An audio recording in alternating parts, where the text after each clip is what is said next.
ஓம் சாந்தி.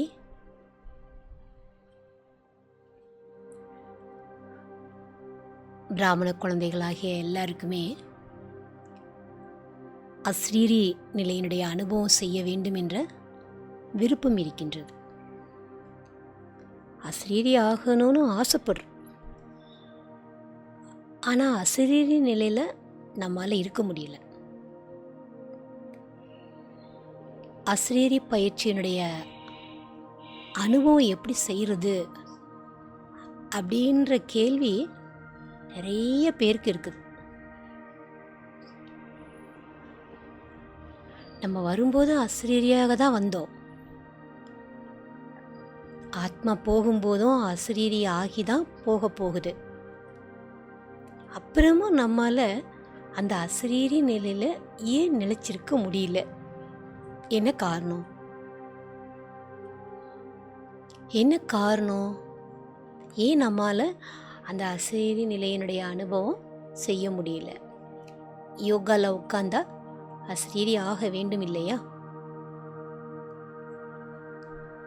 இப்போ காரணம்னு பார்க்கும்போது 84 பிறவிகளாக ஆத்மா இந்த சரீரம் என்ற ஆடையை எடுத்து எடுத்து தன்னை சரீரம் என்றே நினைக்க ஆரம்பித்து விட்டது.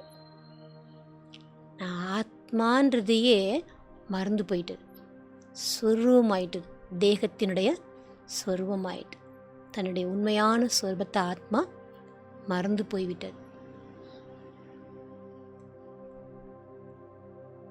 அப்போ தேக அபிமானத்தின் காரணத்தினால நம்ம அந்த அஸ்ரீரி நிலையில் நிலைச்சிருக்க முடியல. இப்போ அஸ்ரீரி பயிற்சி நம்ம செய்ய விரும்புகிறோம். உட்கார்ந்த உடனே அடையணும்னு விரும்புகிறோம். சங்கம யுகத்தில் பாபா நமக்கு ஞானம் சொல்கிறார். எதுக்காக ஞானம் சொல்கிறார்? இந்த அஸ்ரீரி நிலையினுடைய அனுபவத்தை நம்ம ஆத்மா செய்யணுன்றதுக்காகத்தான் பாபா ஞானமே சொல்கிறார். இன்றைக்கு கூட பாபா முரளியில் என்ன சொன்னார்? குழந்தைகளே, எப்போ உட்கார்ந்தாலும் நான் ஆத்மா உட்கார்றேன், ஆத்மா அபிமானி ஆகி உட்காருங்கள் என்று சொன்னார் இல்லையா? தேகி அபிமானியாக இருக்கக்கூடிய குழந்தைகள் தான் ஈஸ்வரிய சம்பிரதாயம்னு பாபா சொல்கிறார். இப்போ நான் ஆத்மா இந்த காது மூலமாக கேட்டுட்ருக்கிறேன். அந்த உணர்வு நமக்கு ஞானம் கேட்கும்போது எவ்வளவு இருந்தது. இன்றைக்கு நாம் அஸ்ரீரி பயிற்சி செய்கிறதுக்கு முன்னால் இந்த அஸ்ரீரி நிலையினுடைய அனுபவத்தை நாம் அடைவதற்காக முதல்ல நாம் பாபா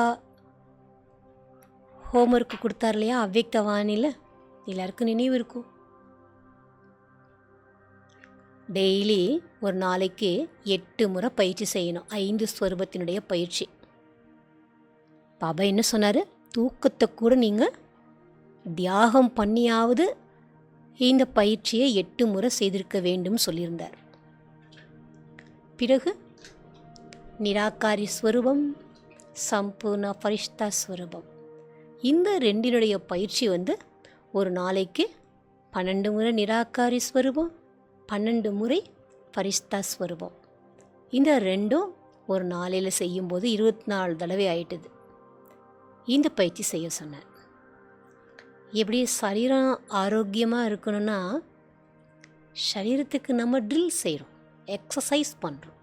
அதே போல் நம்ம ஆத்மா சக்திசாலியாக இருக்கிறதுக்கு இந்த ட்ரில் ரொம்ப ரொம்ப அவசியமாக இருக்குது. அடுத்தது, ஆத்மா பரந்தாமத்தில் இருந்து அவதாரம் பண்ணியிருக்கு. நான் ஆத்மா பரந்தாமத்தில் இருந்து அவதரித்திருக்கக்கூடிய ஆத்மா, நான் எதுக்காக அவதாரம் செய்திருக்கிறேன் அப்படிங்கிறத நம்ம உணரணும், அனுபவம் செய்யணும். அடுத்தது, நம்ம ஆத்மா எதுக்காக இந்த உலகத்துக்கு வந்திருக்கிறது? இந்த நாடக மேடையில் நடிப்பதற்காக வந்திருக்கிறது. ஆக நான் ஆத்மா மேலிருந்து இந்த சரீரம் என்ற ஆடையை அணிந்து இந்த உலக நாடகத்தில் நடித்து கொண்டிருக்கிறேன். அப்போ அதை நாம் அனுபவம் பண்ணணும். நம்ம ஆத்மா சத்தியுகத்தில் எப்படி இருந்தோம், திரேதாயுகத்தில் எப்படி இருந்தோம், துவாபரயுகத்தில் எப்படி இருந்தோம், பிறகு கலியுகத்தில் நாம் எப்படி இறங்கணும் கீழே, சங்கமயுகத்தில் வந்து பாபா நமக்கு எந்த மாதிரி கற்றுக் கொடுத்துட்ருக்காரு, இப்போ நான் என்ன செய்யணும், எதுக்காக பாபா எனக்கு இவ்வளோ ஞானம் சொல்லிகிட்ருக்காரு, இப்பொழுது நான் வீட்டுக்கு செல்ல வேண்டும். அபுகர் ஜானா ஹே, நான் வீட்டுக்கு திரும்பி செல்ல வேண்டும். இந்த நினைவு நமக்குள்ளே பக்காவாக இருக்கணும். அப்போ இதனுடைய அனுபவம் நமக்கு இருக்கணும். அடுத்தது, நான் ஆத்மா இந்த உலகத்தில் விருந்தாளி அல்லது நான் ஒரு வழிப்போக்கன். இப்படி நம்ம மவுண்ட் ஆப் போவோம். மவுண்ட் ஆப்புக்கு போகிறப்போ அகமதாபாத்தில் இருந்து பாபா வீட்டுக்கு அப்ரோடுக்கு போகணுன்னா அடுத்த ட்ரெயின் வர்ற வரைக்கும் பிளாட்ஃபார்மில் நம்ம வெயிட் பண்ணணும். அப்போ பிளாட்ஃபார்மில் நம்ம வெயிட் பண்ண மாட்டோம். எங்கே போவோம்? Waiting room. அந்த வெயிட்டிங் ரூமில் போய் நாம் வெயிட் பண்ணிகிட்ருப்போம். அடுத்த ட்ரெயின் வந்தால் தான் அந்த வெயிட்டிங் ரூம்லேருந்து நாம் ட்ரெயின் ஏறுறதுக்கு வருவோம் இல்லையா? அதே போல தான் இந்த உலகம் கூட ஜஸ்ட் நம்ம எல்லாரும் தங்கிட்டு போகிறதுக்கான ஒரு இடம். எப்போ இந்த கலியுகம் முடிந்துடுதோ, சத்தியுகம் வருமோ, அப்போ நம்ம எல்லா ஆத்மாவும் என்ன ஆகணும்? இந்த இடத்த காலி பண்ணிவிட்டு அந்த இடத்துக்கு போயாகணும். அப்போ நான் ஆத்மா இந்த உலகத்துக்கு ஒரு வழிபோக்கு நான் வந்திருக்கிறேன் அப்படிங்கிறதையும் நம்ம அடிக்கடி மனசில் நினைத்து கொண்டே இருக்க வேண்டும், அல்லது அனுபவம் செய்து கொண்டே இருக்கணும். அடுத்தது, அடிக்கடி நாம் வந்து நினைக்க வேண்டும், நான் ஆத்மா சுயராஜ்ய அதிகாரியாக இருக்கிறேன்.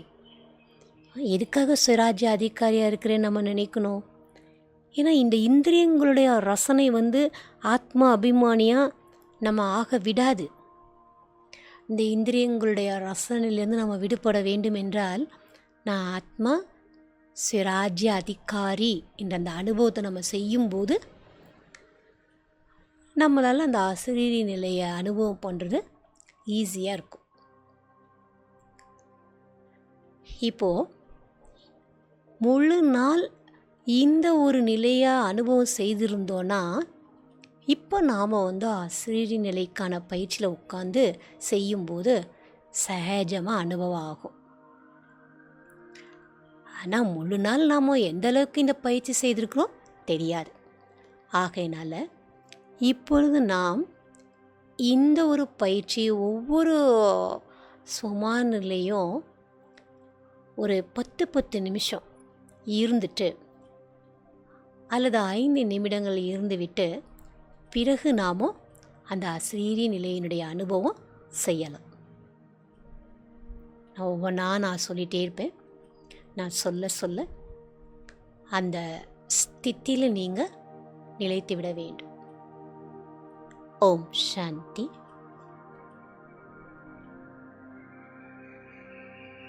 முதல்ல நாம் 5 ஸ்வரூபம்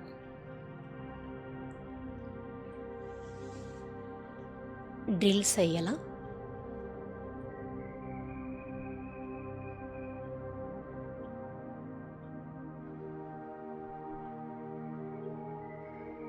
பூர்வ மத்தியில் ஆத்மா பிரகாசமாக இருக்கிறத அனுபவம் பண்ணுங்க. பரந்தாமத்துக்கு பறந்து செல்லுங்க. உங்களுடைய மற்ற வீண் எண்ணங்களை எல்லாம் நிறுத்திட்டு 2 நிமிஷத்துக்கு பரந்தாமத்தில் பாபாவுக்கு பக்கத்தில் போய் உட்காந்து நான் அசரீரி ஆத்மா என்ற அனுபவம் செய்யுங்கள்.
இப்போ பரந்தாமத்திலிருந்து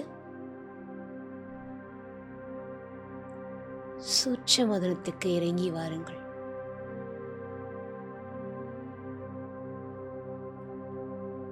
சம்பூர்ண பரிஷ்டா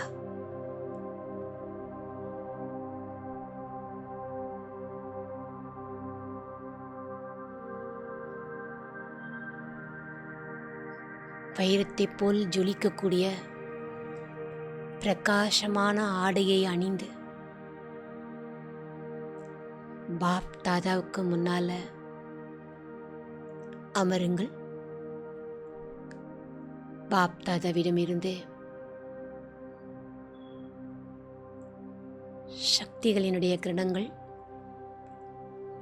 அனைத்து குணங்களின் கிரணங்கள் தனக்குள் நிறைவதை அனுபவம் செய்யுங்கள்.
இப்போது தன்னுடைய சத்தியுக சுயராஜ்யத்திற்கு இறங்கி வாருங்கள். சத்தோ பிரதானமான உலகத்தில் சத்தோ பிரதானமான இயற்கையின் சுகத்தை அனுபவம் செய்யுங்கள்.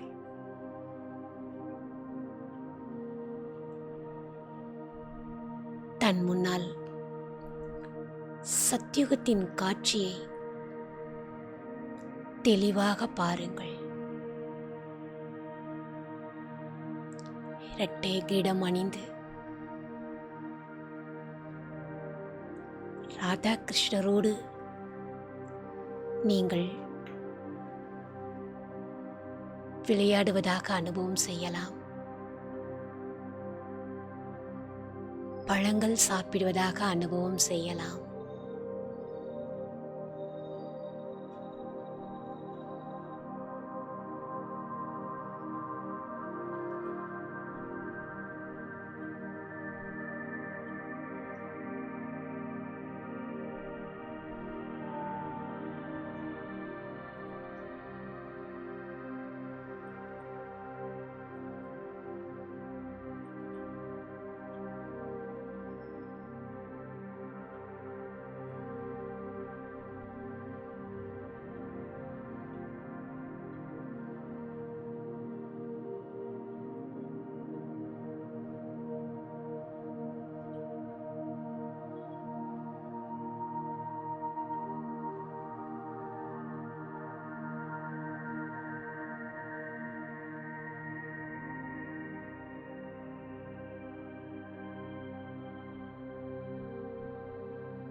இப்போது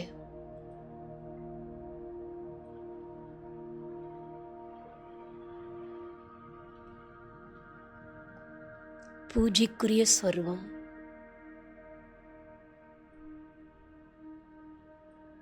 கோயிலில் நான் மூர்த்தியாக அமர்ந்திருக்கின்றேன். என் முன்னால் என்னுடைய பக்த ஆத்மாக்கள் என் தரிசனத்திற்காக காத்து கொண்டிருக்கின்றனர்.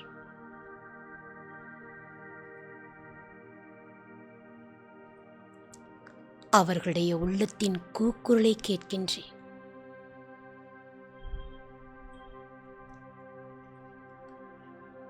அவர்களுடைய மன விருப்பங்களை அனைத்தையும் பூர்த்தி செய்கின்றேன்.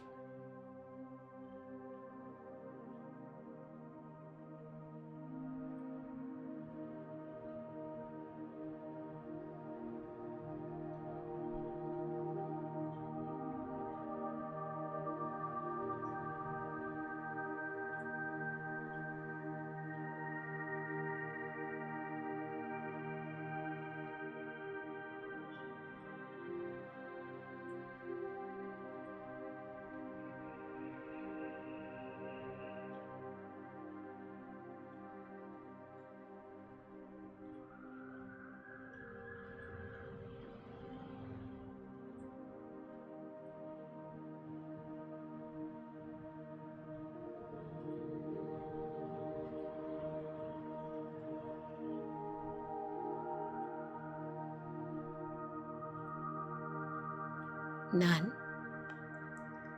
சங்கமயுக பிராமண ஆத்மா.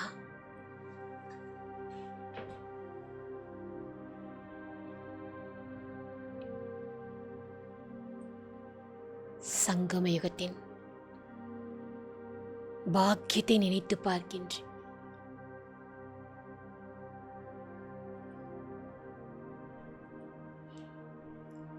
சுயம் பகவானே எனக்கு அப்பா, டீச்சர், சத்குருவாக இருப்பதை அனுபவம் செய்கின்றேன்.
இப்போது ஒரு வினாடியில் பரந்தாமம், ஒரு வினாடியில் சூட்சும லோகத்தின் சம்பூர்ண ஃபரிஷ்தா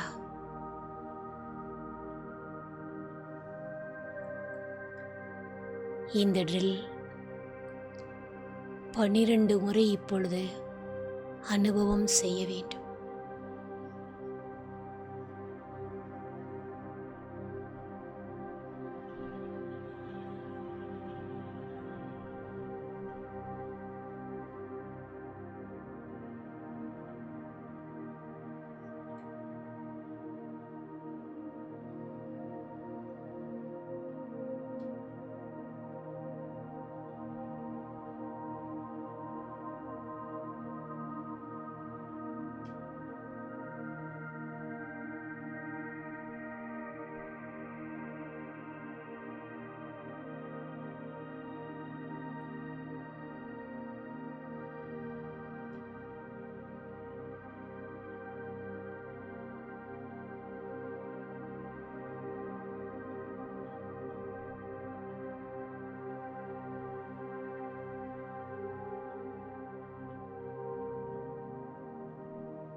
நான் ஆத்மா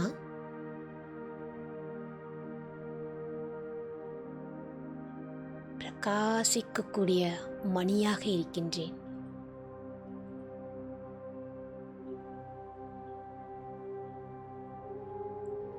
பரந்தாமத்தில் இருந்து இந்த உலகத்திற்கு நான் அவதாரம் செய்திருக்கின்றேன்.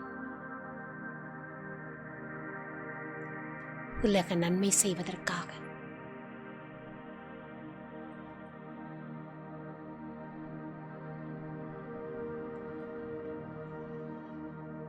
ஆத்மா பரந்தாமத்திலிருந்து அவதரித்திருப்பதை உணருங்கள்.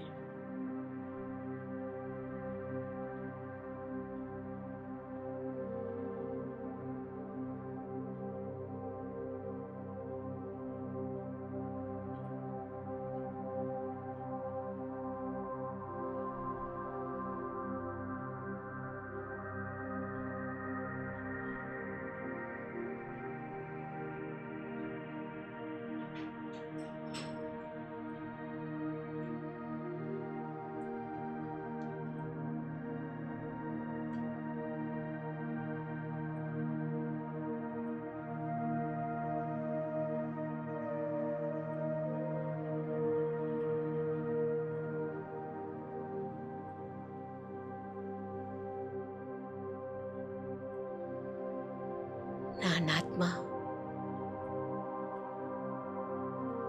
பரந்தாமத்தில் இருந்து இந்த உலகம் என்ற நாடக மேடையில் நடிப்பதற்காக வந்திருக்கின்றேன்.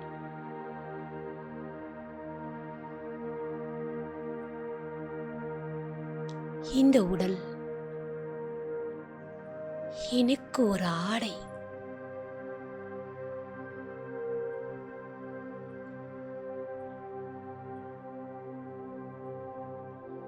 ஐயாயிரம் ஆண்டுகளில் 84 பிறவிகள் எடுத்து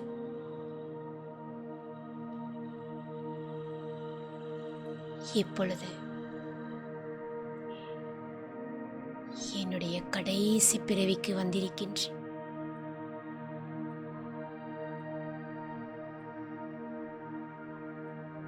இந்த உடல் பழைய சரீரம், பழைய ஆடை.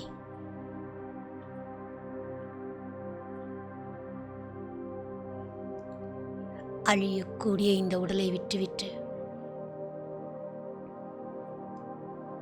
என் சொந்த வீட்டிற்கு வாபஸ் திரும்பிச் செல்ல வேண்டும்.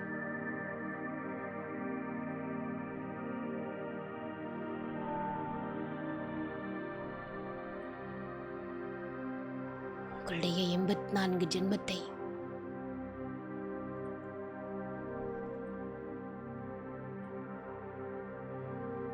நினைத்து பாருங்கள். 5000 ஆண்டு சக்கரத்தில் ஆத்மா நான் எப்படி சுற்றி வந்தேன். இப்போது நான் வீட்டிற்கு திரும்பி செல்ல வேண்டும் என்பதை பக்கா செய்யுங்கள்.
நான் ஆத்மா. இந்த உலகத்திற்கு விருந்தாளி.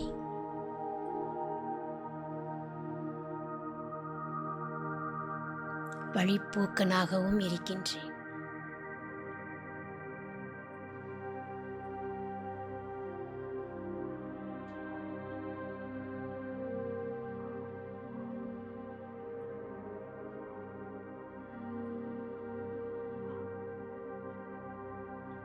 இந்த பழைய உலகம் இப்போது அழியப் போகின்றது.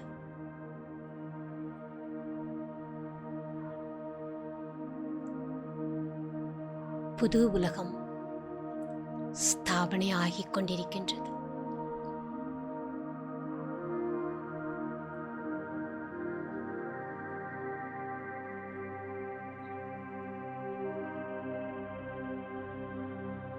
சிறிது காலத்திற்கு மட்டுமே நான் விருந்தாளியாக இங்கு தங்கியிருக்கின்றேன் என்பதை அனுபவம் செய்யுங்கள்.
இப்பொழுது நான் ஆத்மா.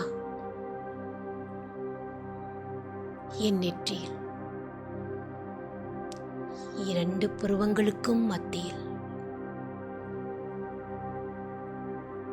நட்சத்திரத்தைப் போல பிரகாசமாக மின்னிக் கொண்டிருக்கின்றேன்.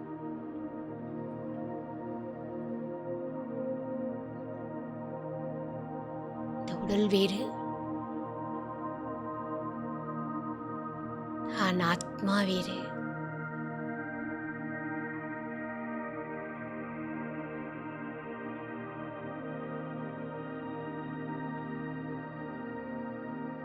நான் ஸ்வராஜ்ய அதிகாரி ஆத்மா.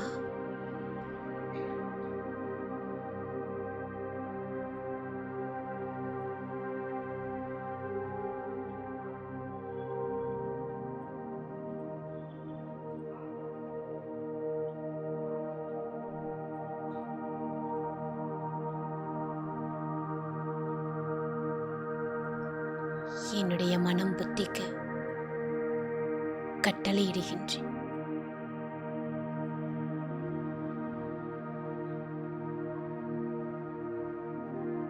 தன்னைத்தான் கட்டுப்படுத்தும் சக்தி,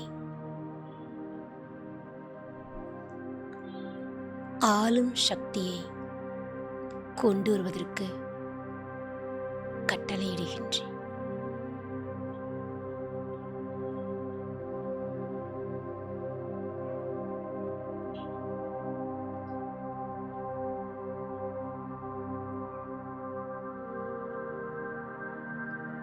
நான் ஆத்மா ராஜா சொல்வதை என் கர்ம இந்திரியங்கள் கேட்டு அதன்படி நடக்கின்றது.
கடந்த காலத்தை பற்றிய, எதிர்காலத்தை பற்றிய எந்த விதமான எண்ணங்களும் இப்பொழுது எனக்குள் இல்லை.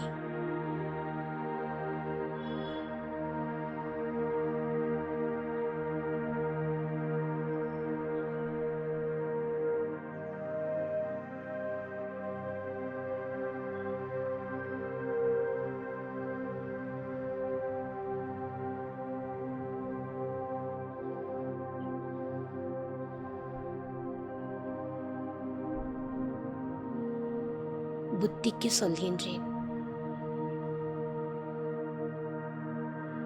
ஒரே ஒரு பாபாவை மட்டும் ஒரே சீரான நிலையில் பார்த்து கொண்டிருப்பதற்கு கட்டளையிடுகின்றேன்.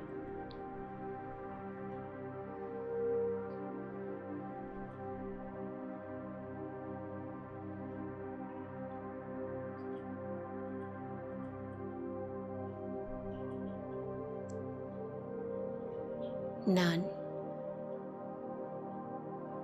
மிக லேசாக இருக்கின்றேன்.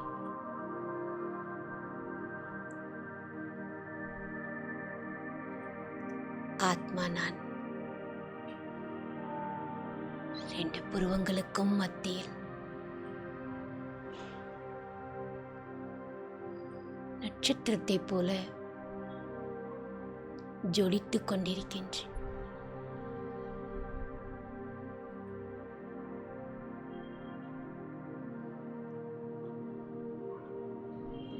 உடல் வேறு, நான் ஆத்மா வேறு.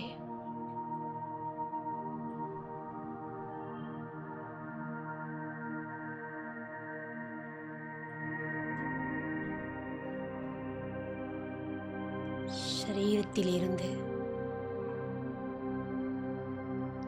தனிப்பட்ட ஆத்மாவாக தன்னை பாருங்கள்.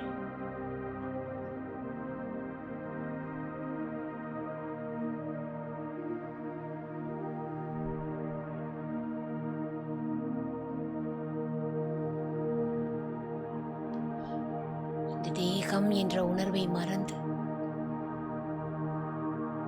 கொஞ்சம் கொஞ்சமாக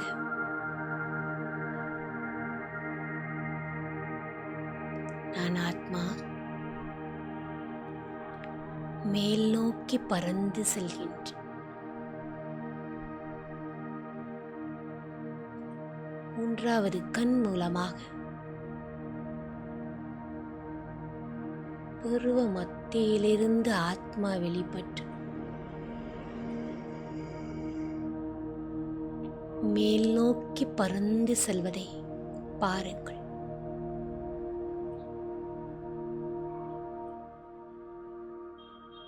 பறவையைப் போல நான் ஆத்மா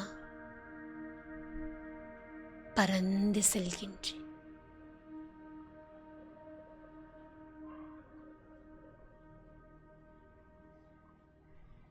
மேலே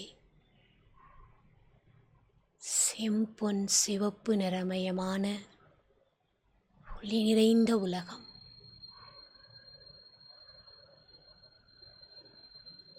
என் ஆத்மாவிற்கு சொந்தமான வீடு.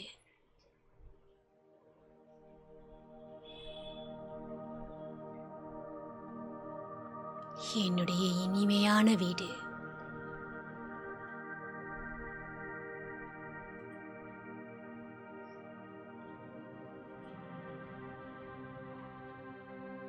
என்னுடைய சொந்த வீட்டிற்குள்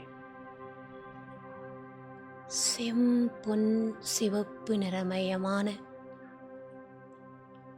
ஒளி நிறைந்த உலகத்தின் இனிமையான அமைதியை அனுபவம் செய்கின்றேன்.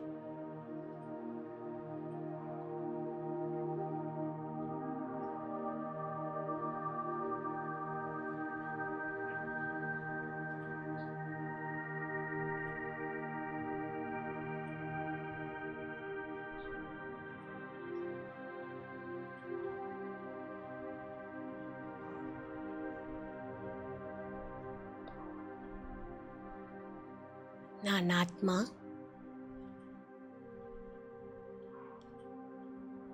என்னுடைய இனிமையான தந்தை அன்பான சிவ பாபாவிற்கு முன்னால் இருக்கின்றேன்.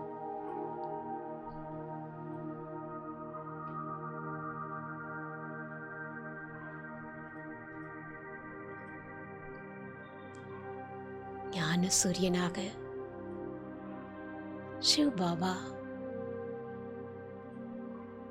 மிக பிரகாசமாக இருக்கின்ற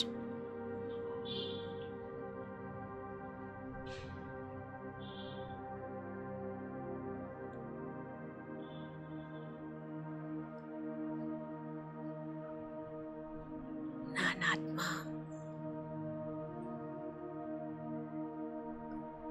அஸ்ரீரி நிலையில்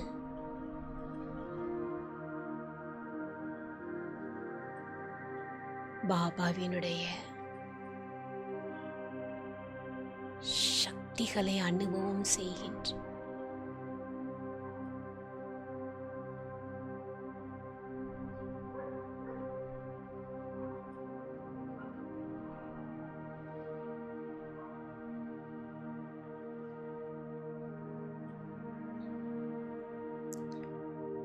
நான் ஆத்மா அசரீரி நிலையில் இருக்கின்றேன்.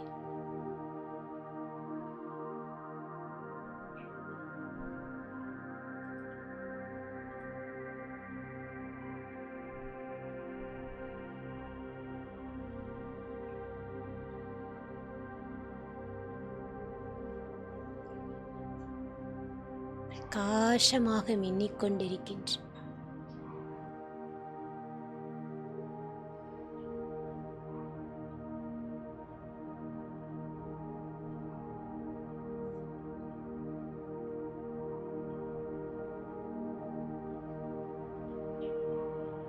என்னுடைய ஆதி அநாதி ஸ்வரூபத்தில் நிலைத்து இருக்கின்றேன்.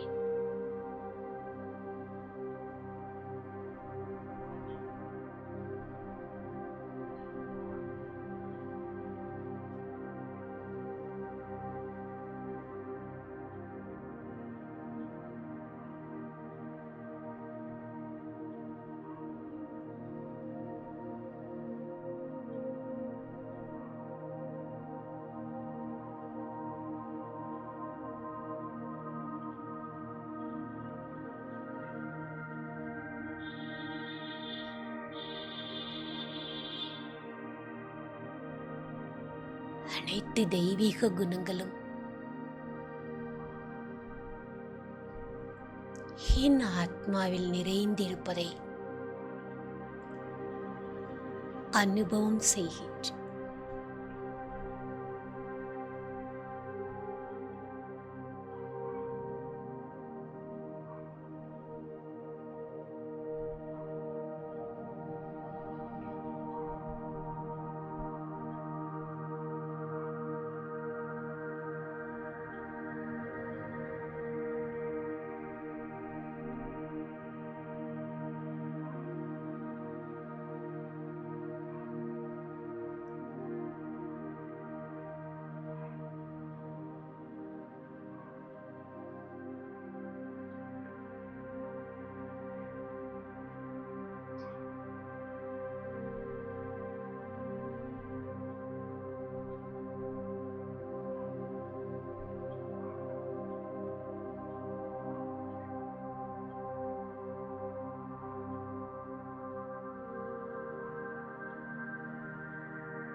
அனைத்து தெய்வீக குணங்களும் நிறைந்த ஆத்மா நான்.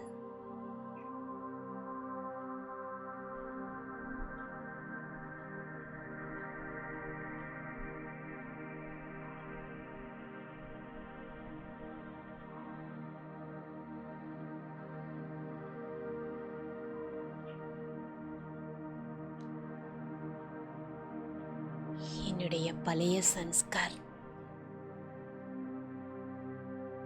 கடினமான சன்ஸ்காரம்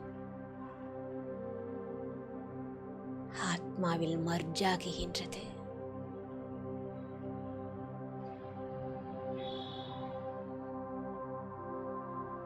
ஆத்மாவிற்குள் மறைந்து போகின்றது.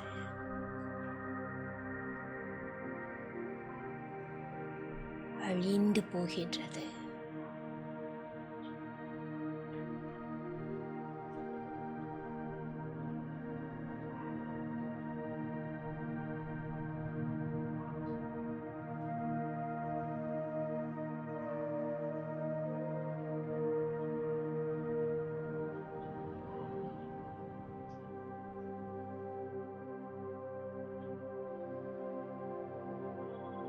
நான் பாபாவுக்கு சமமாக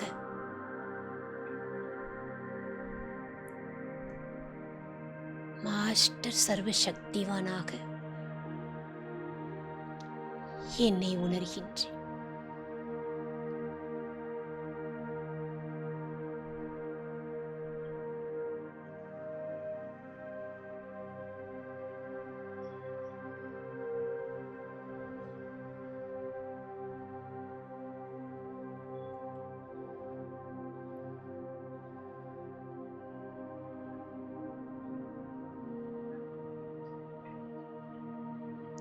இந்த அசரீரி நிலையில் சிவ் பாபாவுக்கு சமமாக விஸ்வ கல்யாணக்காரியாகி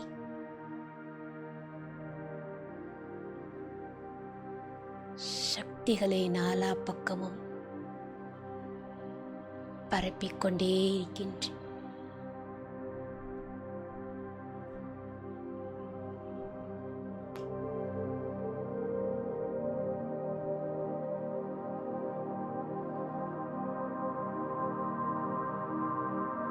மேலிருந்து கீழே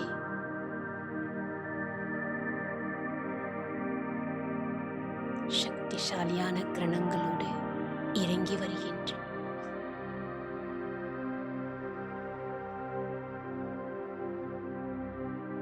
நான் இந்த சரீரத்திலிருந்து தனிப்பட்ட ஆத்மா என்பதை அனுபவம் செய்கின்றேன்.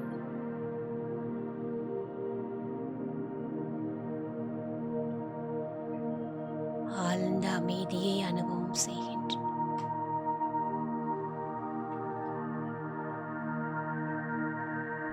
ஓம் சாந்தி.